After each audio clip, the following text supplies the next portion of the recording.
Olá, alunos! Tudo bem com vocês? Eu sou a professora Elisângela Martins, professora da Rede Municipal de Ensino de Governador Valadares. Hoje nós estamos de volta para mais uma aula de arte e vamos falar do teatro popular brasileiro. Vamos aprender juntinhos um pouco sobre a arte do teatro brasileiro. Nós temos aqui duas máscaras. Você pode ver bem que uma parece estar muito alegre e outra parece estar muito triste. Mas o que isso significa? Essas duas máscaras, em qualquer lugar do mundo que você vá, ela representa o símbolo do teatro. É a simbologia teatral. Uma, a chorona, a tristinha, representa o drama, a tristeza. Já a alegre representa a comédia, né? Que são duas vertentes totalmente diferentes do teatro. Em qualquer lugar do mundo, o símbolo do teatro são essas duas máscaras. Vamos falar do teatro popular brasileiro, muito colorido, muitas fantasias, né? Vamos aprender juntos? Então, vamos lá. A origem do teatro brasileiro. A primeira manifestação do teatro no Brasil ocorreu no século XVI com o objetivo de catequização. O teatro era usado pelos jesuítas para ensinar a religião católica aos índios, aos colonos. Durante esse tempo, o padre Anchieta foi um dos principais jesuítas que mais utilizou esse tipo de representação artística, que era chamado de teatro de catequese. Então, no Brasil, o teatro surgiu como forma de catequizar, como forma religiosa. Na época, o teatro possuía uma preocupação muito mais religiosa do que artística. Os atores eram amadores e não existiam espaços destinados à atividade teatral. As peças eram realizadas em praças, rua ou escolas. Então, não existia um lugar específico. As peças teatrais, que tinham uma função muito mais religiosa do que artísticas, né? Como a gente vê hoje, não era arte em si, era questão de religiosidade. E ela era representada em qualquer espaço, né? Seja ele a rua, a praça ou mesmo as escolas. Um marco importante do teatro popular brasileiro foi a representação da tragédia Antônio José, ou O Poeta. Essa é uma peça, viu, gente? Pesquisa aí, vai conhecer um pouquinho sobre essa peça, Antônio José, ou O Poeta. E a Inquisição de Gonçalves Magalhães, em 13 de março de 1838. O drama foi encenado por uma associação verdadeiramente brasileira, com atores e intenções nacionalistas, liderado pelo ator João Caetano. Então, esse marco aí, você vê que o texto deixa bem claro que ela era totalmente brasileira. Então, era uma equipe de teatro totalmente nossa, né? Do nosso Brasil. Posteriormente, o teatro popular no Brasil conseguiu ganhar notoriedade na década de 1950, com o crescimento de um público interessado em ver nos palcos as grandes questões nacionais. Por que isso aí, gente? Olha, em 1950, o teatro ia para os palcos, ele falava, ele dramatizava, ele contava a história da grande comoção social, da realidade social do nosso país. Então, ele pegava a realidade que estava acontecendo no nosso país e os atores transformavam em arte e representavam essa arte da vida cotidiana.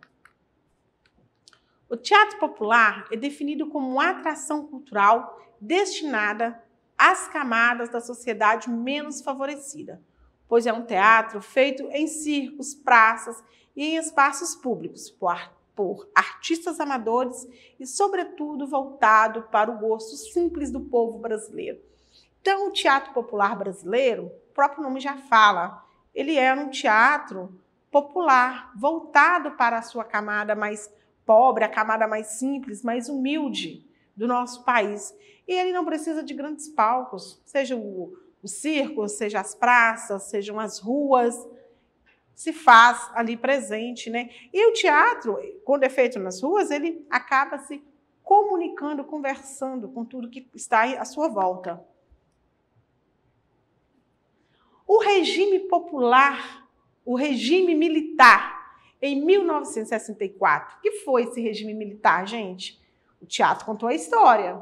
O teatro contou a história do regime militar, lá de 1964. Inúmeras peças foram proibidas. Por que essas peças foram proibidas, professora? Porque tinha censura, né? Eles eram censurados. Essas peças não podiam ir ao palco. O povo, a população, não podia assistir essas peças. Por quê? Porque existia uma pressão política em cima dessas peças, porque não queriam que o povo ficasse sabendo que tudo aquilo estava acontecendo. Sabendo através da arte, porque a arte, ela também serve como ponto de manifestação, entendeu? Ela pode contar uma história e levar o público a questionar. E era justamente isso que o regime militar não queria em 1964. Olha que interessante, os artistas falavam da realidade que o Brasil estava vivendo e acabava comovendo a população, o povo, a tomar algumas atitudes, a pensar. E era justamente isso que não queriam, que o regime militar não queria em 1964. Só a partir dos anos 70, o teatro novamente ressurge, mostrando as produções constantes. Vejam, 1964, só em 1970.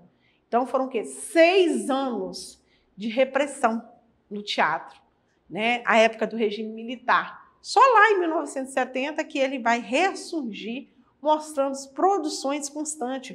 O teatro voltou a ser constante. Olha que interessante essa história. Eu sempre falo aqui nas nossas aulas que a história e a arte andam juntos, são casadas, né? Ela está sempre contando, a arte contando a história e a história fazendo a arte. O teatro popular brasileiro. Eu escolhi essa imagem porque eu tenho certeza. Se você não assistiu no teatro, eu também não assisti o Alto da Compadecida no teatro, mas na televisão, como filme, você já deve ter assistido. Gente, é um grande marco, antes de ser um grande marco da televisão brasileira, é um grande marco do teatro, entendeu? Olha, porque acaba que as peças teatrais também viram filme, né? Se transformam em filmes. E o Alto da Compadecida é uma peça teatral nossa e muito popular, que todos nós conhecemos, que conta uma história nordestina, né? Muito bonita. O teatro de Ariano Suassuna. Gente, esse homem, essa foto, ele veio para revolucionar o teatro popular. Ele fez história dentro do teatro. O Teatro Ariano Suassuna tem a finalidade de criar uma arte erudita a partir de características de cultura popular do Nordeste brasileiro. Uma de suas obras teatrais mais famosa é o Alto da Compadecida. Trata-se de um drama sucedido no Nordeste, com elementos das tradições da literatura de cordel, do gênero comédia. A obra mistura cultura popular e tradição religiosa. Foi o que eu disse. O Teatro Ariano Suassuna, ele ressurge, ele aparece, ele floresce com o Alto da Compadecida, contando uma história muito linda e muito, né, gente? Vamos ser realistas, que é uma história que acontece, né, no meio do nosso Brasil afora, vira e mexe. Ele tem uma mistura muito contagiante, que é religião, né, é uma tradição cultural e a história de um povo sofrido do nosso Brasil. Então, o teatro popular brasileiro começa a ganhar forças aqui. Então, e o que é falar sobre teatro no circo? Você viu que eu disse que os teatros eram feitos em quê? Praças, circos, escolas. E os teatros no circo foram um dos primeiros lugares. O circo-teatro, ele era chamado circo-teatro. Foi um gênero do teatro muito comum e de muita fama no Brasil durante todo o século XIX. Até, com certeza, a década de 1960. O sucesso desse tipo de espetáculo era grande, na medida em que quase não havia grupos teatrais se apresentando fora dos grandes centros urbanos, como Rio de Janeiro, São Paulo, Recife, entre outros. o teatro do circo, ele ia a cada dia ganhando um novo texto, ele ganhando nova vida. E um novo texto era apresentado por companhias formadas, geralmente por famílias circenses, que viajavam pelo país em cidades de diversos tamanhos. Gente, o teatro, ele ganhou uma expansão muito grande quando passou a ser circo-teatro. Porque o circo, ele anda, né? Ele é móvel, ele anda o Brasil inteiro, diferente do teatro estrutural, né, que acontece ali naquele local, endereço, hora marcada e tudo. Já o teatro circo, ele andava pelo Brasil inteiro. E essas pessoas que andavam no circo, geralmente são várias famílias que moram juntas no circo, e essas famílias eram os atores e atrizes. Então eles levaram o circo para o Brasil inteiro, com isso levava o quê? O teatro para o Brasil inteiro. Então o teatro ganhou mais notoriedade, mais conhecimento, porque ia para todas as partes do país. Agora, um bombom para quem adivinhar onde esse teatro acontece. Você já viu falar? Olha aqui, olha bem essa imagem, foca na imagem. O que tem aqui? O que você consegue ver? Pessoas alegres, dá a impressão de muita alegria, de contentamento. Mas o espaço, se você olhar bem, tem uma plaquinha aqui que tem escrito proibido para bicicletas. Então, onde seria essa peça teatral? Na rua, vamos ver? Teatro de rua. O teatro de rua é uma das formas de teatro que tem mais interação com o público, justamente porque ele acontece na rua. E muitas vezes, quando ele está acontecendo ali, a peça teatral, ela já tem dentro da sua composição partes das falas que acabam pegando as pessoas que estão ali pela rua ou para segurar um objeto, para fazer parte do cenário. E as pessoas que estão passando pelas ruas também, elas param, elas ficam assistindo. Aquilo acaba sendo uma diversão para quem passa na rua. É uma das formas de teatro mais popular, né? É uma modalidade teatral em que atrizes e atores utilizam seu corpo e sua voz a serviço da construção estética no espaço aberto. Atualmente, se entende o teatro de rua como um teatro na cidade. Então, assim, quando acontece um teatro de rua, os atores e atrizes também precisam usar muito da sua voz, né? Porque o ambiente é aberto. Então, o corpo e a sua voz para que consiga o quê? Público, chamar a atenção para aquela peça que está acontecendo ali. Então, é preciso que eles se... Você vê nessas imagens, eles estão se movimentando, fizeram um cenário, tem barulho. Então, o teatro de rua, ele é chamado popularmente de rua porque ele acontece na rua, no espaço aberto. Aqui, mais uma imagem. Você vê, eu fiz questão de colocar essa imagem para vocês verem e observarem que, no fundo, tem pessoas, e olha como esse rapaz de azul, ele está ali apreciando a obra. Por quê? O teatro de rua é isso, interagir com quem passa, com quem está andando pela rua. Então, ele é feito de forma com que as pessoas que circulam, seja na praça ou na rua mesmo, possam participar e apreciar, porque nem todos têm oportunidade de ir até o teatro. O palco é a rua, como eu disse. O conceito teatro de rua abarca um amplo conjunto de espetáculos que se realizam na cidade. Tradicionalmente, o teatro de rua foi compreendido como uma modalidade do teatro popular, mas atualmente os estudos sobre essa forma teatral se ampliaram e pode-se incluir neste campo diversas formas cênicas. Então, tem vários tipos de teatro que são realizados nas ruas. Olha que legal esse mapa do nosso Brasil aqui. Um pouquinho da geografia aqui, ó. Você consegue localizar as regiões aqui? Mas nós vamos falar das regiões que têm teatro, né? Grupos de teatros de rua no Brasil. Vamos conhecer juntos? No Brasil, são diversos os grupos de teatro que realizam experiências nas ruas.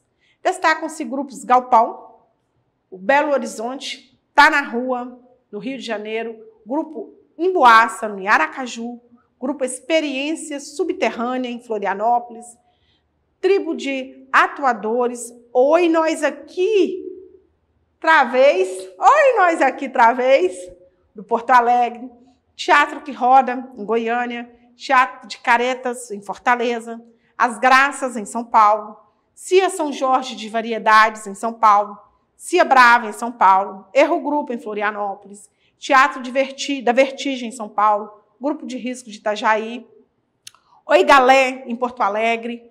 Então, gente, por que eu coloquei aquele mapa? Você pode ver que no Brasil inteiro acontece o teatro de rua. Então, aquele mapa representa o seguinte: temos teatro de rua acontecendo no Brasil inteiro e companhias que fazem do teatro de rua o seu trabalho, o seu trabalho de sustentar as suas casas. Então, o teatro de rua é sim uma modalidade de teatro e muito válida que tem em todo o nosso país. Na cidade de São Paulo, existe o movimento do teatro de rua, MTR-SP, que é Movimento de Teatro de Rua de São Paulo. Esse, gente, é o que significa lá aquelas siglas, MTR, Movimento de Teatro de Rua de São Paulo, que juntamente com outros movimentos estaduais deram início a uma organização nacional criando a Rede Brasileira de Teatro de Rua, RBTR, presente em vários estados brasileiros. É muito importante frisar o seguinte, que um estado criou aquele movimento e, a partir daí, criou-se um movimento nacional dessa rede que chama RBTR. Então, é muito bacana como o teatro de rua vem se expandindo e ganhando espaço no Brasil. Vamos falar agora do teatro na escola? A importância do teatro na escola? Conta aqui para mim. Você já fez teatro na sua escola? Qual peça que você fez? Está com saudade de fazer? Em breve vamos voltar a atuar lá nos palcos das nossas escolas, né? Teatro nas escolas. Hoje o teatro na escola é uma prática importante para a formação integral da criança e do adolescente. O ensino do teatro possibilita o desenvolvimento de habilidades cognitivas, físicas, emocionais e sociais dos estudantes. Gente, o teatro, ele serve para nos fazer aprender a falar, a perder a timidez. E na escola isso acontece com a gente, que eu sei que já aconteceu comigo e com você também. Vamos falar um pouquinho de 6 benefícios proporcionados pelo teatro na escola. Eu vou falar desses benefícios para quando as aulas voltarem, você ir lá e arrasar. Fazer as peças com boa vontade, usar a sua criatividade e fazer peças maravilhosas em breve. A primeira, habilidade de comunicação verbal e corporal. Ou seja, ele vai ter habilidades, aprender a falar, a usar a sua dicção, né, a se expor e também vai aprender a expressar-se com o corpo. Uma vez que o teatro, ele é uma habilidade, né, que vai trabalhar o corpo, a mente, a fala. Olha aqui essa imagem.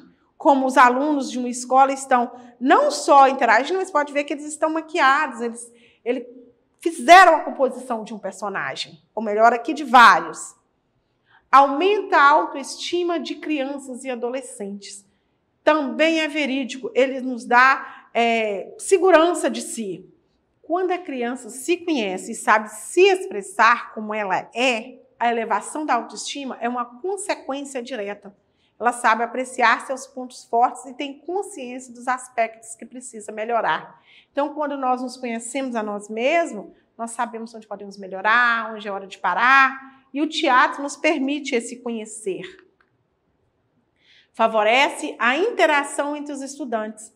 Isso acontece muito, porque você consegue interagir com os seus colegas quando você está em uma peça de teatro. Você dialoga, você tem ideias, a criatividade vai florescer mais.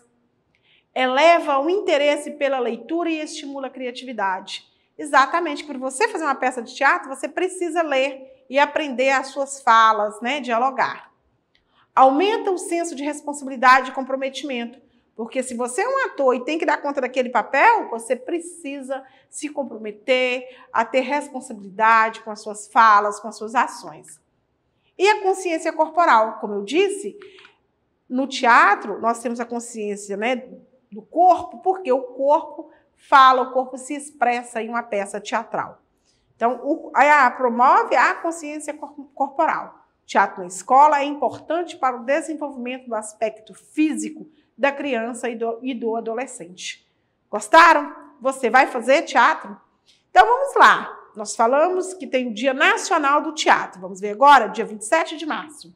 É o Dia Mundial do Teatro. E tem também o Dia Nacional do Teatro, que é comemorado em 19 de setembro. Por que 19 de setembro, professora?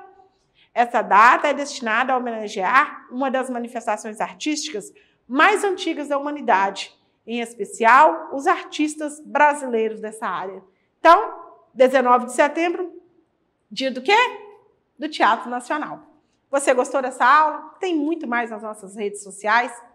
E para acessar as nossas atividades na plataforma SMED GV, aponte a câmera do seu celular na imagem que aparece no canto da sua tela.